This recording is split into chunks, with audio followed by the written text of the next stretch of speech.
The kids are not okay. Let me just say that one more time. The kids in New Mexico are not okay.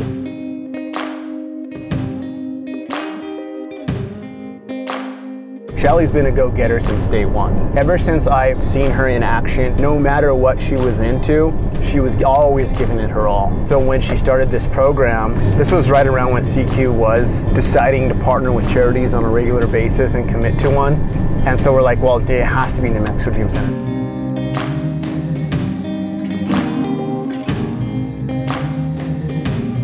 Hey guys, how are you? It's Joseph Jacone with the CQ Real Estate Group, powered by Keller Williams Realty. We're over here with, of course, Team CQ, Carissa, and we have Shelley Repp with the New Mexico Dream Center. This is actually the first business-to-business that we are doing with a charity, so I'm really excited for this one. Yay! Let's go. I'm so excited too. There's something that we are going to be getting involved in that's near and dear to mine and Brittany's heart and our whole entire team's heart, and of course, what Shelley's kind of dedicated her entire life for. So we're really excited to get into this. Shelley, if you don't mind, let's start out by just telling us a little bit about what the mission of a New Mexico Dream Center is. What's the whole entire goal here? So our goal is to provide services to children and youth who are in compromising situations. So when we look at that, that breaks down to two specific populations that we work with, and that is survivors of human trafficking that are identified here in the state of New Mexico, and then the other population is youth who are experiencing homelessness here on the streets of Albuquerque. Tell us what our community needs to know about your organization. The first thing is that we have two very distinct programs within the New Mexico Dream Center. The first program we have is called Spoken For. Spoken For provides aftercare for identified victims of human trafficking, and so that aftercare is emergency shelter, transitional living housing, which is temporary housing, and then case management. And so within that, we work with the young people in our city and state that haven't been able to access services for themselves and get them connected to those services. And that's what Spoken For does. Then the second program we have is called The Harbor. And The Harbor is a drop-in center for young people experiencing trafficking. And what I think Albuquerque needs to know is that we have a very high population of young people who are homeless. And the estimates that we hear is that it's between 5,000 and 7,000 homeless young people unaccompanied within a year in Albuquerque. That's a lot of kids who are very high need. And when you have those high needs, that high vulnerability, you are very, very vulnerable, and so you're very susceptible to the predatory traffickers we have in our city. The kids are not okay. Let me just say that one more time. The kids in New Mexico are not okay. We have a child welfare system that has gone through a lot of changes and a lot of corruption that's left a lot of holes in the kinds of services that we need for our children. And because of those holes, we see these types of people that are out there that are predatory that take advantage of that. So when we look at this long-term vision for the New Mexico Dream Center, we're in it to help make New Mexico a safe state for our children. And so that looks like housing. Currently in New Mexico, there are 0 dedicated beds or specialized services for young people who have experienced trafficking, who have survived sex trafficking. There's 0 dedicated beds. So if those kids are even identified, Joseph, they're put into foster care with ill-prepared homes, and not because we don't believe in foster care, but because CYFD has not trained foster parents about how to manage this kind of situation. Or if they don't go in foster care, they're sent out of our state. And so they're in different states that have varying degrees of effective programming around that. And I'm not okay with that anymore. We need to do something for our kids here in New Mexico. We had a gal that we worked with who was referred to us when she was 14 years old. And so she had been trafficked from 11 to 14. And she was, she of course had so much trauma in her life, and just, we were really, really worried about what was going to happen to her. We were able to find what we thought would be a really good foster placement for her. And so we had worked with this family and kind of done training around that. And she was there for like 2 months, and then she ran away. So she had been trafficked by a gang.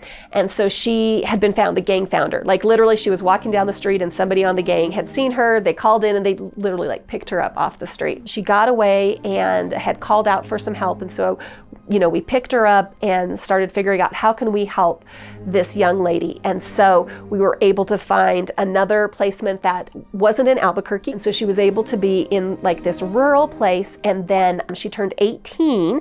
And when she turned 18, she came back and started going through our program with us. So we had her in our housing and we're really able to minister to her. And then at 19, she moved into her own house, her very own apartment. And so here's the thing that's so beautiful about that. She has her GED, she got her driver's license, and she has her first job, and she's just making these great strides. And it just gives me so much hope. And so that's one of our victories that we look at and we're like, what a beautiful story for her. I love that. Yeah, sure. Do you want another story? Is that enough? I know we're I'll be like, yes. How many more stories do you want? Okay, so let me tell you another one. So another one of our clients that we had, so she actually came to us a lot older because we primarily work with young people. They had not been able to find a place for her. She just kept kind of washing out of different social services programs because she wasn't identified as a human trafficking survivor.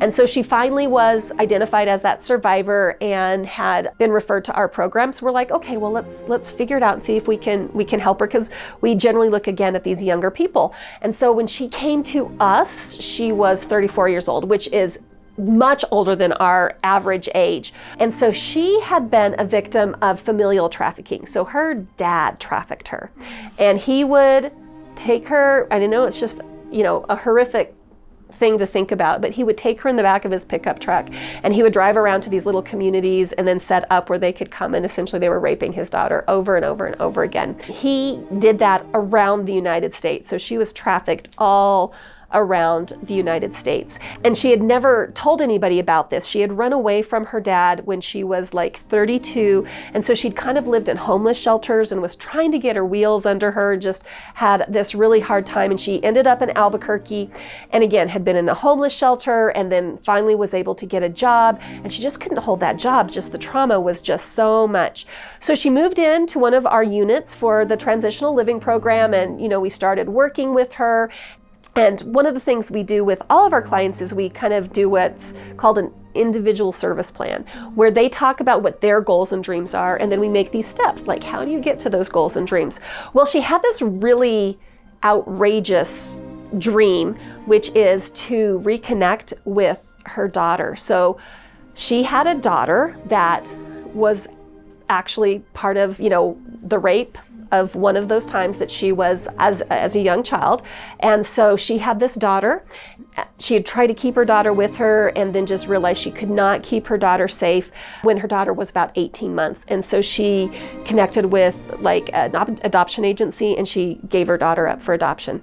And she wanted to connect with her daughter, and we're like, that's a great plan. Not sure how we can do that, but we'll walk that road with you. We just kind of started helping her and started working with her, and God just did some amazing things. She was so open to what God could do in her heart and her mind, and he just renewed her in so many different ways. And then she randomly was able to find out the adoption coordinator's name from, she either remembered or she had gone through some paperwork or something where she had this adoption coordinator's name. And so she started looking it up on Facebook and finding stuff, was able to connect with that adoption coordinator. And this summer, she went to Nashville, Tennessee to see her daughter graduate from high school and spent 4 days with her out there to be able to do that. And so one of the things is, she didn't have any money to do that, right? Is that we kind of made a pitch out to some of our supporters and we're like, so here's the deal. She can't buy a plane ticket. She can't do that. And so one of our supporters has like a ton of points from his credit card that he can use for miles. So he was able to get her plane ticket for her. We had some other supporters who bought her a bunch of gift cards that she could use while she's out there, so she could like take her to Starbucks and all of that kind of stuff. We rented a car for her. And so she was able to go and have this amazing time with her daughter. And so they're friends on Facebook now. And so I see them all the time, talking on Facebook. And it's just this amazing story of restoration. Two very different stories, but two just beautiful stories of what God can do with a life. Absolutely. Yeah. That was an amazing. I wasn't prepared for it. I need to create a shirt. Yeah. We've got tissues right here. Sorry. He's a little bit of a softie. Yeah. Well, and it's hard because, because these are hard stories. And so it really is hard, but there's so much victory in there, with that. So but that's why I wanted to ask, because I'm like, we serve a big God. Yeah. And I know, even though there's big problems, that He's working in mighty ways. And I'm like, we just got to make sure that gets highlighted in what He's doing. The situations that these kids are in are dangerous and completely disheartening. I was in your office not too long ago, sitting here crying, just hearing some of the stories that come out of this. And when someone hears these stories and they want to get involved, what can the people do? What can we do to help? So we have a lot of ways that you can help at New Mexico Dream Center. We love when people hold drives for us. So we feed a lot of kids. And so food drives, that type of thing. Having hygiene product drives, those are great ways to kind of get your feet wet with New Mexico Dream Center and find out what's going on. We do outreach every single week and we give out about 150 different items. So that's hygiene packs and food just on Friday nights alone. Another way is that we actually rely on volunteers for a ton of work. We need volunteers to help with administrative duties here, volunteers that are willing to jump through the hoops and go through the training to work with our young people that are at the harbor, and then volunteers who can do outreach, and then volunteers who would like to work side by side with our human trafficking victims. So we provide a ton of opportunities for that. We get to mid-March and the world closes, because that's when COVID technically hit New Mexico, and that's when everything started closing down. So at this time, there are only 2 employees, me and Jasmine Goodman, who's kind of like our business manager. And so I'm like, okay, so I'm gonna work from here because we gotta open the gate and get the mail. You work from home and we'll just see. And we're thinking at that time that it was gonna be a 2-week closure and then a 6-week. And we're like, all of this is still gonna work out. It's all, we've got all of it. We'll just reorganize a few things. And then all of my speaking engagements canceled. Everything is canceled. I'm gonna have to close this nonprofit. I'm gonna have to go get myself a real legit job again because this, I can't do this. We don't have any money to do this. And it's just, it's a crummy day and I'm like, God, you took us so far and like, how is this gonna work? And, and I'm crying again because I'm a baby and, and you just look at these, God's so faithful. And so I'm just like, God, you know what you're doing. Like, I can't do this. And it's okay. Like, I'm old. It's okay. If you've got somebody else to do this job, it's okay. I can go work at a church again. I can go do something. So I go out to get the mail. The mailman had come. I went out to get the mail, grab all the mail. It's all bills. And then one big envelope, like a manila envelope from an attorney's office. And I'm like, dang, and now we're being sued? Like, what happened? And I'm trying to think if something happened with one of our clients, because you never want to see an envelope from an attorney. I just put it all down. I went and I drank some water and some coffee, and then I went and opened all the bills first so that I'd know what they were. And then I'm like, okay, gotta see what's happening, because I need to know if I need to call an attorney. So I'm just trying to bring my brain into a good spot. And so I open it up and I pull out this giant sheaf of paper and I start reading, and it says, New Mexico Dream Center, you have been named as a beneficiary for this estate. And I'm like, what? I've never seen this name before. I'm like, what? So we get this letter and I'm like, I think that means that I'm gonna get some money. And so it says to call this attorney. So I call the attorney and I'm like, hey, I got this letter. I don't know, is this really you? What is it? And he's like, yeah. So this is what happened. I had spoken in fall of 2019 at this little church up in the mountains. And so I had talked about human trafficking and we need to take care of children and just all these kinds of things. So I had, and I've said that at a lot of different churches. There was a lady in that church, her name is Joanne Cahill. She's that on my board right there, that lady right there. She was in the audience that day. So she, in mid-February, felt compelled to go change her will, mid-February. Before COVID hit, before I knew that I was gonna need any money, right? I didn't know COVID was going to be an actual real thing. And so she went and she met with her attorney and she changed her will and she added New Mexico Dream Center as a beneficiary in her will. Okay, so she did that mid-February. She died March 1st. June 1st, we got a check for over $100,000.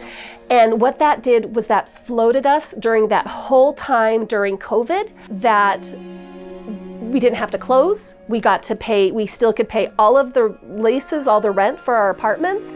We could still pay for everything that all of our clients needed. We could still pay all of our bills with that money. And we were even able to save $40,000 of that, which is our seed fund for the lighthouse that we're trying to build. So what she's done was amazing. And so they didn't do, because she died during COVID, the church wanted to do her memorial after COVID. So they actually did her memorial in June of this year. And so I heard that they were having, so I wrote the pastor or emailed the pastor and said, hey, I would love to be able to, just say a few words at her memorial service, because, she just did this amazing thing. And the congregation had no idea, of course, that she did that. And these were all people, so I'm sitting there in this memorial service, don't know anybody. I don't know her. I didn't even know what she looked like until that memorial service, like legitimately had no idea. And so they're talking and telling all these beautiful stories about this woman of God who was so faithful. And even like before, when she was sick, before she died, she made sure her property was ready to sell. Like she just got everything ready. So a few people talked, and then it was my turn. I was the last one to talk. So I got up and I can barely talk because I'm just hearing all of these amazing things she did. So I got up and I'm like, and then Joanne Cahill made it so I did not have to close my agency and save the lives of hundreds of human trafficking victims in Albuquerque. She'll never even know that she did that, because we had places to put them, because we had food to give them, because we had hygiene, because we had that money that she had donated.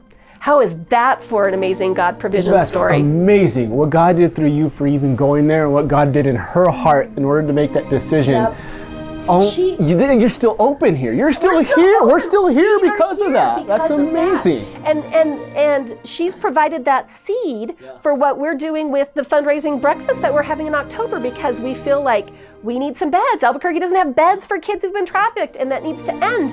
And so I've got $40,000 that is already there as the start of that fund, because of somebody who I didn't know her, but because she listened to God. And that's the difference. That's beautiful. It's beautiful to hear that story. It's beautiful to see it play out. And if that can't be any more validating for you're doing what you're supposed to be doing, I don't know what is.